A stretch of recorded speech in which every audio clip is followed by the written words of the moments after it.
1 اگست 1326 کی ایک شام تھی۔ ایک شخص بستر مرگ پر اپنی زندگی کے چند لمحے گن رہا تھا۔ شاید اس کو کچھ سننا باقی تھا جس کے لیے اس نے پوری عمر انتظار کیا تھا۔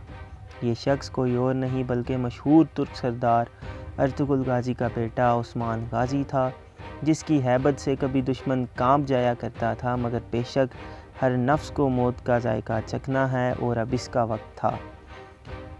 اچانک دروازے پر دستک ہوئی اور ایک جوان کمرے میں داخل ہوا۔ یہ جوان ان کا ہونہار بیٹا اورحان تھا، جو اپنے ساتھ ایک خوشی کی خبر لایا تھا۔ اورحان نے اپنے بابا کو مخاطب کرتے ہوئے کہا کہ برسا فتح کر لیا گیا ہے اور بازنطینیوں نے ہتھیار ڈال دیے ہیں۔ خبر سنتے ہی عثمان غازی کے چہرے پر ایک اطمینان تھا اور اس نے آخر میں اپنے بیٹے کو ایک نصیحت کی: بیٹا، میں مر رہا ہوں اور میں بغیر کسی افسوس کے یہ دنیا چھوڑ رہا ہوں، کیونکہ میں ایک فاتح کے طور پر اس دنیا سے رخصت ہو رہا ہوں۔ اپنی رعایا پر ظلم مت کرنا اور ہمیشہ عادل رہنا، یہ عثمان غازی کے اس دنیا سے رخصت ہوتے وقت آخری الفاظ تھے۔ اورحان غازی نے شروعاتی دور میں اپنی تمام تر توجہ شمال مغربی اناطولیہ کے کئی اہم علاقے فتح کرنے پر مرکوز کر رکھی تھی۔ بہت بڑی بڑی فتوحات حاصل بھی کیں۔ ان علاقوں کے بیشتر حصے بازنطینی سلطنت کا حصہ تھے۔ اورحان غازی نے بحیثیت سلطان پہلی فتح سپلی کانو کے مقام پر بازنطینی سلطنت کے خلاف حاصل کی، جس میں کارسدس کی زمین اور ایک مشہور قلعہ احاسس بھی شامل تھا۔ معروف مسلم اسکالر ابن بطوطہ کے مطابق اورحان غازی سب سے عظیم، امیر اور اب تک کا بہترین لشکر رکھنے والا ترک حکمران تھا۔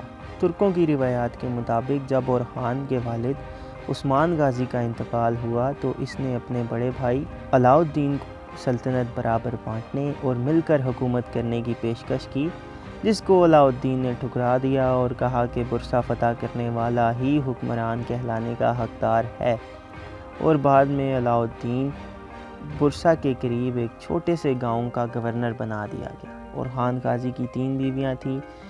ان کی پہلی بیوی بازنطینی شہزادی تھی۔ ان کے والد جان V نے اورحان کی بڑھتی طاقت دیکھ کر اپنی بیٹی کی شادی اورحان سے کر دی اور اس کے ماتحت ہو گیا اور دشمنی کے بجائے دوستی کو ترجیح دی، جس میں سے ان کے 2 بیٹے شہزادہ خلیل اور شہزادہ ابراہیم تھے۔ اورحان کی دوسری بیوی اسفورقہ خاتون تھیں، جن میں سے ان کے 3 بچے ابراہیم بے، فاطمہ خاتون اور سلجوق خاتون تھیں۔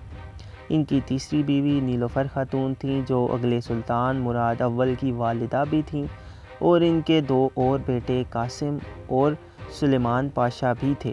اورحان سلطنت عثمانیہ کے دوسرے باقاعدہ سلطان تھے۔ ان کے دور میں ان کے والد کی سلطنت کی شاخیں بہت دور تک پھیل چکی تھیں۔ 1326 میں اورحان غازی نے ازمیت شہر فتح کیا اور عثمانی دور کی پہلی یونیورسٹی کی بنیاد بھی اسی شہر میں رکھی۔ 1931 میں سلطان اورحان نے مدونو شہر فتح کیا اور 1931 میں کولمبک شہر بھی فتح کر لیا۔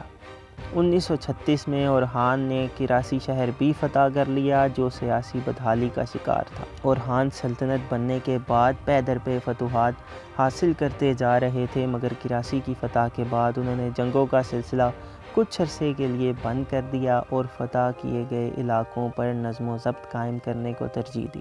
اورحان نے اپنے فتح کیے ہر علاقے میں مسجدیں، مدرسے، یونیورسٹیز اور کارواں سرائے تعمیر کروائے، اور اسی ترقی کے سبب کچھ عرصہ بعد برسا اسلام کا مرکز بن گیا۔ 1356 میں انہوں نے انقرہ شہر کو فتح کر لیا۔ وہ رسول اللہ صلی اللہ علیہ وآلہ وسلم کی فتح قسطنطنیہ کی پیشن گوئی پورا کرنا چاہتے تھے۔ وہ اپنے دور حکومت میں قسطنطنیہ تو فتح نہیں کر پائے، مگر ان کی حاصل کردہ فتوحات نے اگلے آنے والے سلطانوں کی فتح قسطنطنیہ میں بہت مدد کی۔ اورحان غازی کے دور کی بہترین چیزوں میں اس وقت کی بہترین فوج جنیسریز کا قیام تھا، جس کے معنی نئی فوج کے ہیں۔ یہ فوج اس وقت دنیا کی منظم ترین فوج بھی سمجھی جاتی تھی۔ چند بازنطینی تاریخ دانوں نے اس فوج کے متعلق جھوٹے پروپیگنڈے بھی کیے، مگر وہ بکس پر مبنی تھے۔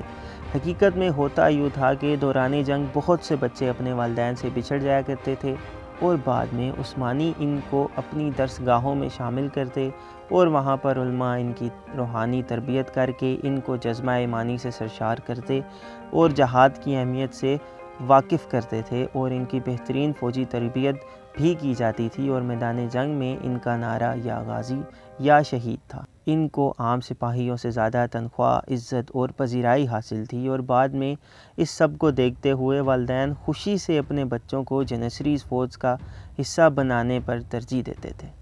سلطان اورحان نے مغربی اناطولیہ کا بڑا حصہ فتح کیا اور پہلی مرتبہ یورپ کی سرزمینوں پر قدم رکھے، اور اس فتح میں جنیسریز آرمی کا بہت بڑا کردار تھا۔